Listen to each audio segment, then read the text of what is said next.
Баршаңызға ассалаумағалейкум. Сіздермен бірге ERA-X YouTube арнасы. Видео ұнаса, видеоға лайк басып, арнаға тіркеліп қойыңыздар. Найза Fighting Championship промоушн негізін қалаушы Нұрбек Қарабала, Қуат Хамитов пен Фанил Рафиковтың төңірегіндегі өрбіген дау жайлы өз пікірін білдірді. Еске сала кетелік. 29 қаңтарда NFS 28 турнирінде жеңіске жеткеннен кейін лиганың жаңа чемпионы Фанил Рафиков Қуат Хамитовты жекпе-жекке шақырды. Кейін NFS президенті Нұрбек Қарабалаев Қуатпен кездесіп ынтымақтастық мәселелерін талқылады. Кездесуден кейін Қарабалаев NFS-те Хамитов пен Рафиков арасында жекпе-жек ұйымдастыру мүмкіндігін қарастырмайтынын мәлімдеді. Ал Хамитов өз кезегінде Рафиковтың деңгейі төмен файтер екенін айтып, оның командасы пиар жасап отыр деп мәлімдеді. Бұл жөнінде Нұрбек Қарабала Инстаграмдағы парақшасында былай деді: "Ол талап еткен ақшаны біз төлей алмаймыз. Сондықтан екеуінің арасында жекпе-жек ұйымдастыру мүмкін емес. Ондай ақшаға бірнеше спортшыны бір жыл бойы дайындауға болады." Бірнеше күн бұрын Қуат басқа компаниядан ұсыныс түскенін айтты. "Мен жарайды" дедім. Кейін ол Инстаграмда біздің лигада өнер көрсетпейтінін жазды. "Біз Қуат басқа компанияның ұсынысын қабыл алды" деген тұжырымға келдік. Ал одан кейін Фанил Рафиковқа және біздің лигаға тіл тигізген посты шықты. Осы сәтті пайдаланып Қуатқа айтқым келеді: "Егер маған біздің ұйымға қарсы айтарым болса, жеке хабарлас, қоңырауға жауап бер. Сен тіпті телефоныңды көтермейсің. Одан да кездесу ұйымдастыр, мен келемін, бәрін талқылаймыз.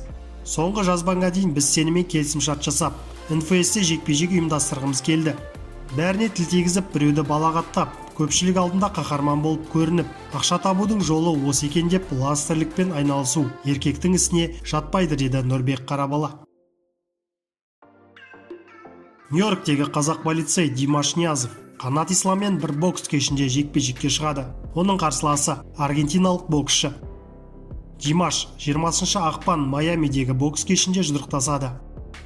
32 жастағы Ниязовтың қарсыласы 29 жастағы аргентиналық Джонатан Эрнангадой болады. Жеңіл салмақтағы айқас 6 раундқа есептелген. Кім оралғанын табыңыздаршы. 20 ақпан Майами кеттік деп құлақтандырды Димаш Инстаграм желісі арқылы. Соңғы рет Ниязов рингке 2018 жылы сәуірде шыққан. Ол кезде төрешілер шешімімен мексикалық Анхель Саринаниден жеңілді.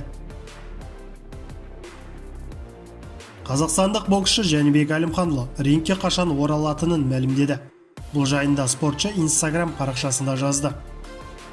"Жарақатқа алаңдап, жанашырлық танытып, тілеулестігін білдіріп жатқан барша жанкүйерлерге ерекше алғыс айтқым келеді. Сіздер өте көпсіздер, маған сенесіздер. Оны өте жақсы білемін. Қазір елдеміз. Жарақатты емдеуді бастап кеттік.